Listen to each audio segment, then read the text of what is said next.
नमस्कार दोस्तों, तुलिका कशन चैनल में मैं रमाशंकर डिमरी आपका स्वागत करता हूं। पिछले अंक में हमने मंदिर स्थापत्य कला और मूर्ति कला से संबंधित कुछ प्रश्नों को देखा था। साथ ही उत्तराखंड के परिप्रेक्ष्य में मंदिर स्थापत्य कला से जो प्रश्न पूछे जा सकते हैं उनको भी देखा था। आज उसी क्रम में हम भाग 2 को देखेंगे और इसमें भी मंदिर स्थापत्य कला से संबंधित ऐसे प्रश्नों को देखेंगे जो परीक्षा में पूछे जा सकते हैं। तो शुरू करते हैं आज का अंक।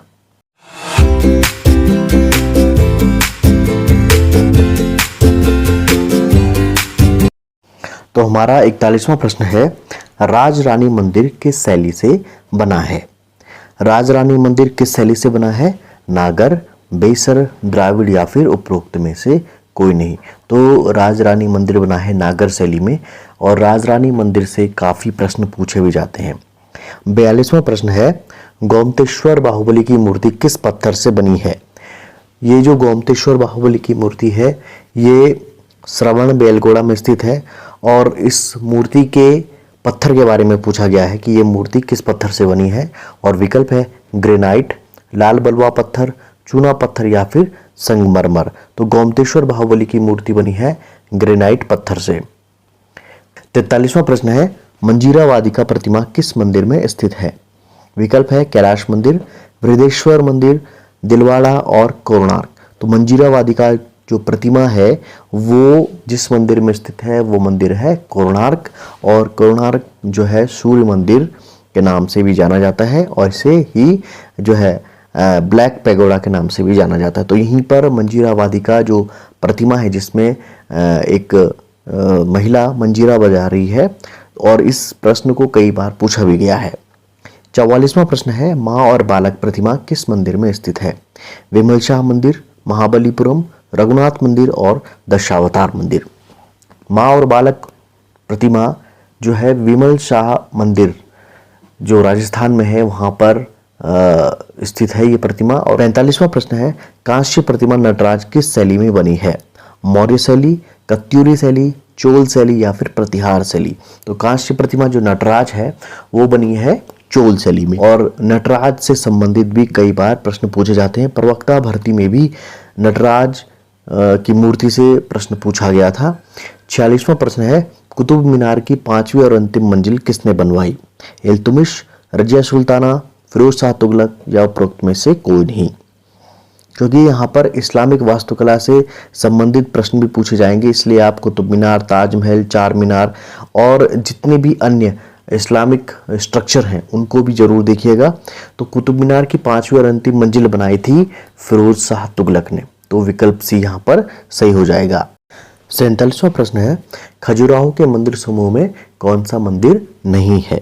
अब यहाँ पर देखिए आप कई बार परीक्षा में इस प्रकार के प्रश्नों को जल्दीबाजी में पढ़ते हैं और जहाँ पर नहीं है शब्द पूछा होता है आप उसको इग्नोर कर देते हैं। तो खजुराहो के मंदिर समूह में कौन सा मंदिर नहीं है यह पूछा गया है। कंदरिया महादेव मंदिर, लक्ष्मण मंदिर, दशावतार मंदिर और चित्रगुप्त मंदिर। तो खजुराहो के जो मंदिर समूह हैं उनमें दशावतार मंदिर नहीं है। बाकी कंदरिया महादेव मंदिर, लक्ष्मण मंदिर, चित्रगुप्त मंदिर ये खजुराहो के जो मंदिर समूह है उनका एक हिस्सा है। 48वां प्रश्न है, निम्न में से किस स्थान में 100 से अधिक बौद्ध गुफाएं हैं? अब ध्यान में रखिएगा कि यहाँ पर 100 से अधिक बौद्ध गुफाएं पूछी गई है और अगर आप ट्रिक लगा करके इस प्रश्न को समझें तो आप बहुत जल्दी इसका उत्तर दे पाएंगे। अब देखिए यहाँ पर 100 से अधिक बौद्ध गुफाएं पूछी गई हैं कि किस स्थान पर है। जो विकल्प पहला है एलोरा, यहाँ पर आपको मालूम होगा कि एलोरा में 34 गुफाएं हैं। दूसरा विकल्प है बी कान्हेरी, तीसरा विकल्प है सी अजंता और आपको मालूम है कि अजंता में 30 गुफाएं हैं। तो विकल्प ए और सी तो आपने अलग कर दिया। अब बचा कान्हेरी और कारले। इन्हीं में से आपको जो है देखना होगा कि कौन सी गुफा, इन्हीं में से आपको पता लगाना होगा कि कान्हेरी या कारले में 100 से अधिक बौद्ध गुफाएं हैं। तो इस प्रश्न का जो सही उत्तर है वो है कान्हेरी। कान्हेरी में ही 100 से अधिक बौद्ध गुफाएं हैं। तो इस प्रकार से भी आप एलिमिनेट करके विकल्पों को अलग कर सकते हैं और सही उत्तर तक जा सकते हैं। 49वां प्रश्न है, माउंट आबू के जैन मंदिर किस पत्थर से बने हैं? संगमरमर, ग्रेनाइट, चूना पत्थर या बलुआ पत्थर। तो माउंट आबू के जो जैन मंदिर है यहाँ से भी प्रत्येक परीक्षा में प्रश्न पूछा जाता है। तो माउंट आबू के जो जैन मंदिर है वो किस पत्थर से बने हुए हैं? तो वो बने हैं सफ़ेद संगमरमर से। ठीक है, तो वहाँ पर जितने भी ये मंदिर समूह हैं वो सफ़ेद संगमरमर से बने हुए हैं। 50वां प्रश्न है, लिंगराज मंदिर कहाँ स्थित है? देखिए, मंदिरों से संबंधित कई सारे फैक्ट होकर के प्रश्न बनाए जाते हैं। तो यहाँ पर सबसे जो अधिक प्रश्न पूछे जाते हैं कि वे किस जगह पर स्थित हैं, किस भगवान को समर्पित हैं, किस नदी के तट पर हैं, या फिर उनका निर्माण किस राजवंश के समय में हुआ है। तो इस प्रकार से प्रश्नों को बनाया जाता है। तो लिंगराज मंदिर कहाँ स्थित है? बैजनाथ, झांसी, काशी या भुवनेश्वर? तो लिंगराज मंदिर जो है वो भुवनेश्वर में स्थित है, और ये भुवनेश्वर जो है उड़ीसा की राजधानी है। तो लिंगराज मंदिर से संबंधित जितने भी फैक्ट हैं उनको भी आप जरूर देखिएगा। 51वां प्रश्न है, अंकोरा वाट मंदिर किस जगह स्थित है? जावा, कंबोडिया, सुमात्रा या फिर बाली? तो अंकोरा वाट के जो मंदिर हैं ये काफ़ी विशाल मंदिर है अंकोरा वाट का, और विश्व का सबसे बड़ा हिंदू मंदिर होने का इसको गौरव प्राप्त है। और यह कंबोडिया जो देश है वहाँ पर इसको बनाया गया है। और कंबोडिया का जो प्राचीन नाम है वो कंपूचिया है। तो कई बार कंबोडिया का प्राचीन नाम भी पूछ लिया जा सकता है, या कई बार इस तरीके से बनाया जा सकता है प्रश्न कि कंपूचिया में विश्व का सबसे बड़ा जो हिंदू मंदिर है उसका नाम क्या है। तो देखिए, घुमा फिरा करके प्रश्नों को पूछा जा सकता है। 52वां प्रश्न है, अंकोरा वाट का निर्माण किसने करवाया था? अब देखिए, यहाँ पर मैं जिस चीज़ की बात कर रहा था आपको कि कई बार जो प्रश्न होते हैं कि मंदिर किस जगह पर स्थित है, या फिर ये पूछ लिया जाता है कि मंदिर का निर्माण किसने करवाया था। तो यहाँ पर वही पूछा जा रहा है कि अंकोरा वाट मंदिर का निर्माण किसने करवाया था? सूर्यवर्मन द्वितीय, सम्राट अशोक, नरसिंहदेव वर्मन, या फिर इनमें से कोई नहीं। तो अंकोरा वाट का जो निर्माण करवाया था वो सूर्यवर्मन द्वितीय ने करवाया था। तो कई बार अंकोरा वाट से बहुत सारे फैक्ट इकट्ठा करके भी प्रश्न बनाए जाते हैं। तो कई बार अंकोरा वाट से भी प्रश्न पूछे जाते हैं, क्योंकि विश्व का सबसे बड़ा हिंदू मंदिर होने का इसे गौरव प्राप्त है, और इसलिए भी क्योंकि जो विश्व का सबसे बड़ा हिंदू मंदिर है वो भारत में स्थित नहीं है। तो देखिए, ये रोचक बात है कि विश्व का सबसे बड़ा हिंदू मंदिर जो है वो भारत में नहीं है, वो कहाँ है? कंबोडिया में। 53वां प्रश्न है, अंकोरा वाट मंदिर किस भगवान को समर्पित है? देखिए, यहाँ पर तीसरा प्रश्न अंकोरा वाट से बनाया गया है कि अंकोरा वाट मंदिर किस भगवान को समर्पित है? राम, शिव, विष्णु या फिर इंद्र? तो अंकोरा वाट का जो मंदिर है भगवान विष्णु को समर्पित है। तो कई बार इस तरीके से भी प्रश्न पूछे जाते हैं। 54वां प्रश्न है, बोरोबुदुर स्तूप किस शहर में स्थित है? सुमात्रा, कोलंबो, जावा या फिर कंबोडिया? बोरोबुदुर का जो स्तूप है वो जावा में स्थित है, और यह एक बौद्ध स्तूप है। तो जावा के जो स्तूप है उनमें सबसे जो प्रसिद्ध स्तूप है वह है बोरोबुदुर का स्तूप। 55वां प्रश्न है, विरूपाक्ष मंदिर किस जगह स्थित है? हम्पी, श्रीकालहस्ती, पूना या फिर मदुरई? तो विरूपाक्ष जो मंदिर है वो हम्पी में स्थित है, और हम्पी के जो मंदिर समूह है ये भी वर्ल्ड हेरिटेज घोषित हो चुके हैं। और कर्नाटक में ये जगह है हम्पी, और काफ़ी ज़्यादा यहाँ पर पर्यटक घूमने के लिए भी जाते हैं। 56वां प्रश्न है, गंगावतरण शिल्प कहाँ स्थित है? जो गंगावतरण शिल्प है इसको एक ही पत्थर पर उकेर करके बनाया गया है। ये एक मूर्ति शिल्प है। तो ये कहाँ पर स्थित है? विकल्प है महाबलीपुरम, खजुराहो, रणकपुर या फिर केदारनाथ। तो गंगावतरण जो शिल्प है ये स्थित है महाबलीपुरम में, और महाबलीपुरम के जो मंदिर है ये तमिलनाडु राज्य में आते हैं। तो इस तरीके से भी आप जब मंदिर स्थापत्य कला से संबंधित प्रश्नों को देखते हैं तो वहाँ पर उस मंदिर से रिलेट करते हुए सारे फैक्ट आपको याद होने चाहिए, सारे फैक्ट आपको अच्छे से आने चाहिए। मंदिर कहाँ पर स्थित है, किस राजवंश ने बनवाया, किस भगवान को समर्पित है, किस नदी के तट पर है, किस राज्य के अंतर्गत आता है, और वर्ल्ड हेरिटेज साइट कब घोषित किया गया। तो ये तमाम तरह के फैक्ट हैं जिनसे प्रश्न बनाए जाते हैं। 57वां प्रश्न है, कैलाश मंदिर के गर्भगृह में क्या स्थापित है? अब देखिए यहाँ पर कैलाश जो मंदिर है यानी कि एलोरा का जो कैलाश मंदिर गुफा संख्या 16 उसके गर्भगृह में क्या स्थापित है, ये पूछा गया है। शिव की प्रतिमा, नंदी, शिवलिंग या फिर गणेश प्रतिमा।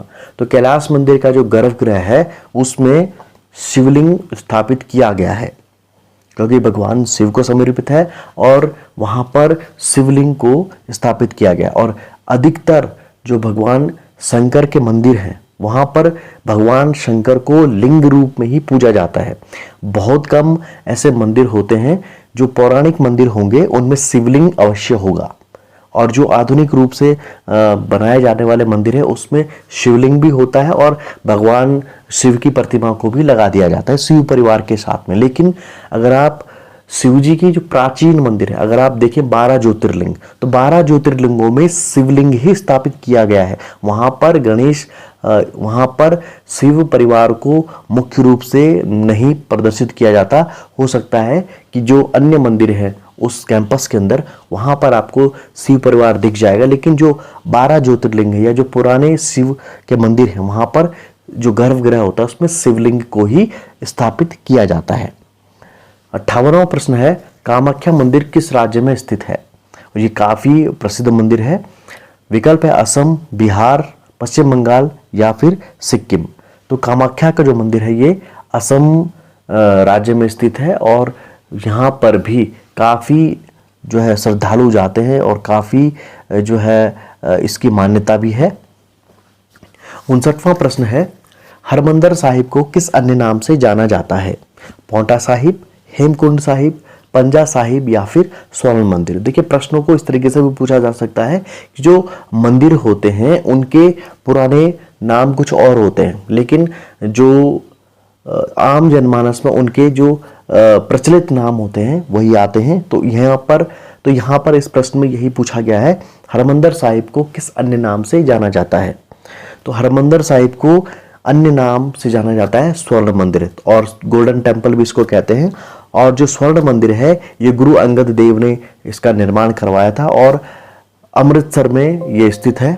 कई बार जो है गुरुद्वारों से संबंधित करके भी प्रश्न पूछे जाते हैं, क्योंकि कला के विद्यार्थियों से यह अपेक्षा की जाती है कि वे सिर्फ हिंदू मंदिरों पर ही ध्यान न दें, वह इस्लामिक स्ट्रक्चर को भी ध्यान से पढ़े, साथ ही जितने भी चर्च हैं या गुरुद्वारे हैं उनके वास्तुकला को भी समझें और उनके बारे में भी वो जानकारी रखें। 60वां प्रश्न है, गुप्त काल में मूर्तिकला का केंद्र था?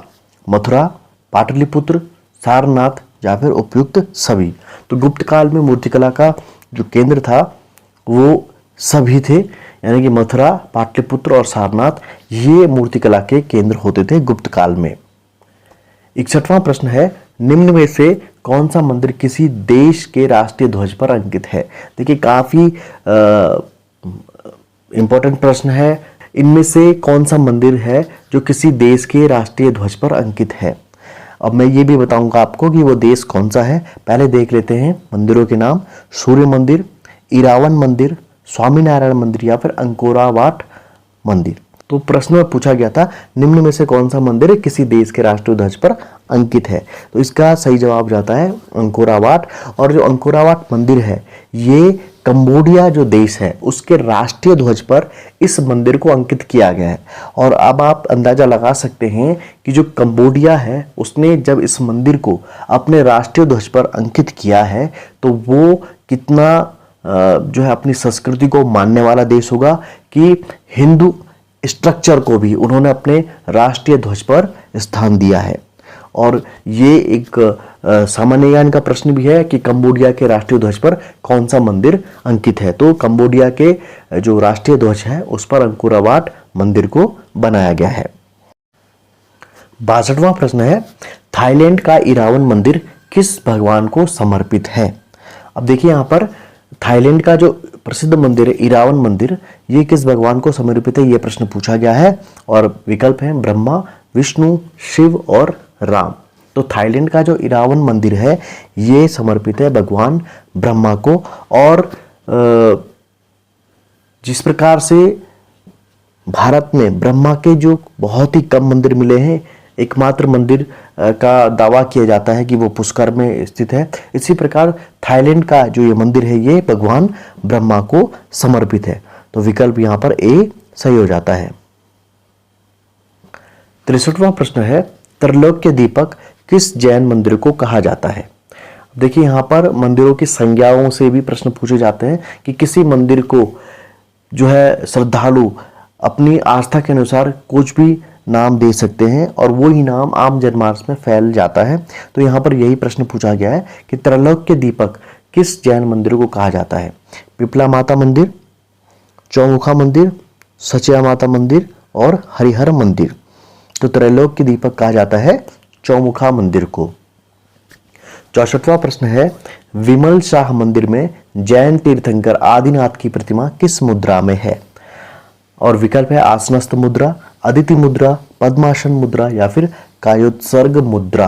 देखिए पिछली बार ये राजस्थान की जो परीक्षाएं हुई थी उसमें ये पूछा गया था कि विमल शाह मंदिर में जो जैन तीर्थंकर आदिनाथ की प्रतिमा है ये किस पत्थर से बनी हुई थी। तो यहाँ पर सफेद संगमरमर से ये आदिनाथ की प्रतिमा बनी थी, लेकिन अब प्रश्न पूछा गया है कि विमल शाह मंदिर में जैन तीर्थंकर आदिनाथ की प्रतिमा किस मुद्रा में है। देखिए यहाँ पर कई बार तो मीडियम पूछ लिया जाता है कि किस पत्थर की बनी हुई है और कई बार पूछ लिया जाता है कि किस मुद्रा में बनी हुई है। तो आदिनाथ की जो प्रतिमा है ये बनी हुई है आसनस्थ मुद्रा में, यानी कि आसन की मुद्रा में। तो इस तरीके से आप अगर प्रश्नों को याद करोगे, प्रश्नों को समझोगे, तो हमेशा जो है प्रश्न को अच्छे से कर पाओगे, उसका सही उत्तर हमेशा दोगे। 65वां प्रश्न है, खजुराहो के मंदिरों की खोज किसने की थी? अब यहाँ पर देखिए कि खजुराहो के मंदिरों को किसने बनाया? चंदेल राजवंश ने बनाया। कहाँ पर बनाया है? ये मध्य प्रदेश राज्य में स्थित है। लेकिन खजुराहो के मंदिरों की खोज किसने की? तो यहाँ पर प्रश्न में ये पूछा गया है। अब देखिए विकल्प है फ्रैंकलिन 1818 में, कनिंगम 1820 में, नील मैकेंजी 1698 में या फिर डेंजरफील्ड 1920 में। तो खजुराहो के मंदिरों की खोज की थी फ्रैंकलिन ने 1818 में, और ये वही दौर था जब 1818 और 19 के बीच में अजंता की गुफाओं की खोज की गई थी। अब आप ये कह सकते हैं कि जब ये इतने बड़े बड़े विशाल मंदिर हैं या इतनी बड़ी बड़ी विशाल गुफाएं थी तो ये कहीं खो गई थी, जो इनको ढूंढने का प्रयास किया गया होगा। तो देखिए यहाँ पर इस प्रकार से कहा जाता है कि ये जो मंदिर समूह थे ये ऐसे जंगल के मध्य थे उस दौर में जब यहाँ पर मानवीय गतिविधियाँ बहुत कम हो गई थी, न्यून हो गई थी, और लोग इन गुफा मंदिरों को या जो खजुराहो के मंदिर इनको भुला बैठे थे और लोगों को ये पता ही नहीं था कि चंदेल जो राजवंश था उसने यहाँ पर मंदिरों का निर्माण भी किया है। लेकिन जो ब्रिटिशर थे और जो उनमें खास करके जो पुरातत्व में रुचि रखने वाले थे वे इस तरीके के मॉन्यूमेंट्स में, इस तरीके के मंदिरों में, गुफाओं में रुचि रखते थे। तो कहीं ना कहीं इस प्रकार की घटनाएं घटी हैं या ऐसे घटनाक्रम वहां पर उस स्थल पर घटे कि उनको जो है इन मंदिर समूहों का पता चला और फ्रैंकलिन ने 1818 में खजुराहो के मंदिरों की जानकारी फिर जो है कंपनी के जो अधिकारी थे यानी कि ईस्ट इंडिया कंपनी के अधिकारी थे उनके सामने रखी थी, और फिर इन मंदिरों का जो है जीर्णोद्धार किया गया, यानी कि इन मंदिरों की साफ सफाई की गई। और तब देखा गया कि खजुराहो के मंदिरों में जो इरोटिक स्कल्पचर है यानी कि जो काम वासना की जो प्रतिमाएं वहां पर बनाई गई हैं उन्होंने उन चीज़ों को देखा और कहीं ना कहीं फिर इन सारी चीज़ों को उन्होंने कामसूत्र से रिलेट करके भी देखा कि जो यहाँ पर मुद्राएं बनाई गई हैं वो वात्स्यायन के कामसूत्र से हूबहू मिलती हैं, और कहीं ना कहीं जो ये मंदिर हैं ये इरोटिक स्कल्पचर हैं ये कहीं ना कहीं चंदेल राजवंश ने अपनी प्रजा को, क्योंकि वो एक भक्ति काल का पीरियड था और कहीं ना कहीं सारी की सारी प्रजा भक्ति में लीन थी, तो कहीं ना कहीं उनको वापस जो है सांसारिक जीवन में लाने के लिए इन मंदिरों का निर्माण किया गया था। तो ये मंदिर जो हैं फ्रैंकलिन के द्वारा 1818 में खोजे गए थे। तो कई बार ये प्रश्न भी पूछा जाता है। 66वां प्रश्न है, खजुराहो के मंदिर किस वर्ष भारतीय पुरातत्व विभाग के अधीन हुए? अब देखिए यहाँ पर खजुराहो से दूसरा प्रश्न बनता है। पहला प्रश्न तो यही था कि खजुराहो की खोज किसने की थी या फिर खजुराहो की खोज किस वर्ष हुई। तो यहाँ पर फ्रैंकलिन ने 1818 में खजुराहो मंदिर समूह को खोजा था। दूसरा प्रश्न यही बन रहा है यहाँ से कि खजुराहो के मंदिरों को जब खोज लिया गया, उनका जीर्णोद्धार किया गया, तो किस वर्ष भारतीय पुरातत्व विभाग के ये अधीन होते, यानी कि एएसआई ने कब इन मंदिरों की सुध ली, कब इन मंदिरों को अपनी जो पुरातत्वीय साइट है उसका हिस्सा बनाया था। तो सन पूछा गया है यहाँ पर 1900, 1902, 1903 या फिर 1904। तो खजुराहो के मंदिरों को भारतीय पुरातत्व विभाग ने, क्योंकि काफी पुराना विभाग है ये, 1904 में एएसआई ने इन जो खजुराहो के मंदिर समूह है उनको जो है पुरातत्व विभाग ने अपने अधीन लिया था। 67वां प्रश्न है, तमिलनाडु के अधिकांश मंदिर किस शैली में बने हैं? देखिए काफी महत्वपूर्ण प्रश्न है। कलिंग शैली, बेसर शैली, नागर शैली या फिर द्रविड़ शैली। तो तमिलनाडु के अधिकांश मंदिर जो बने हैं वो बने हैं द्रविड़ शैली में। मैंने भाग 1 में आपको ये भी बताया था कि मंदिर स्थापत्य कला की भारत में 3 शैलियां हैं, नागर, द्रविड़ और बेसर। तो नागर जो शैली के मंदिर हैं वो उत्तर भारत में बनाए जाते हैं, द्राविड़ शैली के मंदिर दक्षिण भारत में है, और मध्य भारत के अंदर बेसर शैली के मंदिर भी बने हैं, और बेसर शैली में ही कहीं पर नागर शैली का मिश्रण किया गया और कहीं पर द्रविड़ शैली का मिश्रण करके मंदिरों का निर्माण किया गया है। तो तमिलनाडु के जो अधिकांश मंदिर हैं वो द्राविड़ शैली में बनाए गए हैं। 68वां प्रश्न है, मोढेरा का सूर्य मंदिर किस राजवंश द्वारा बनाया गया था?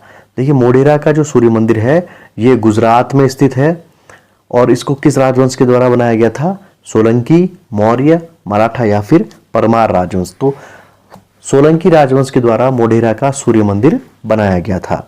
69वां प्रश्न है, मोढेरा का सूर्य मंदिर किस नदी के तट पर स्थित है? देखिए यहाँ पर मोढेरा का जो सूर्य मंदिर है किस नदी के तट पर स्थित है ये पूछा गया है, और 4 नदियों को नीचे विकल्प में दिया गया है, साबरमती, पुष्पावती, नर्मदा और लूनी नदी। तो मोढेरा का जो सूर्य मंदिर है वो पुष्पावती नदी के तट पर स्थित है। अब आप यहाँ पर ये कंफ्यूज मत कीजिएगा कि पुष्पावती नदी तो उत्तराखंड के जो है फूलों की घाटी में बहती है।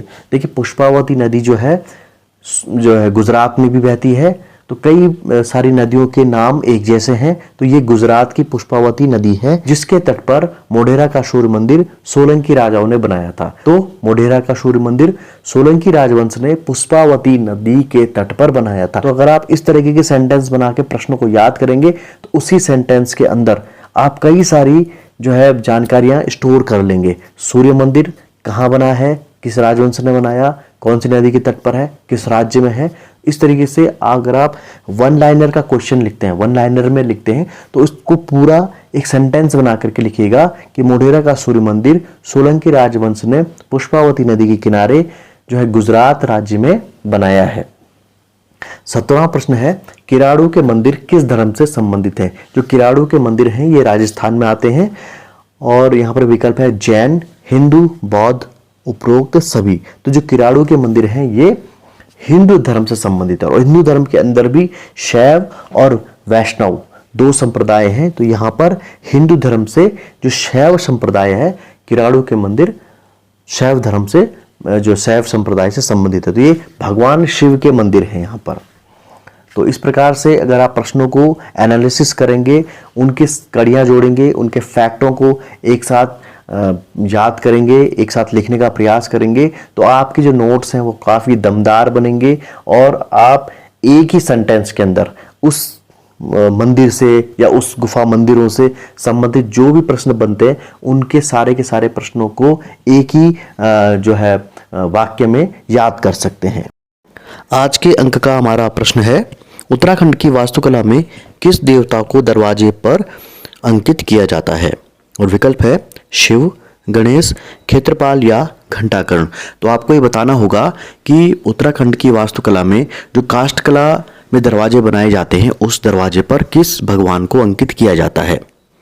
पिछले अंक में हमने आपसे प्रश्न पूछा था, उत्तराखंड का काष्ठ शिल्प पुस्तक के लेखक कौन है? विकल्प थे शेखर जोशी, डॉक्टर यशवंत कटोच, डॉक्टर यशोधर मटपाल और डॉक्टर रणवीर बिष्ट।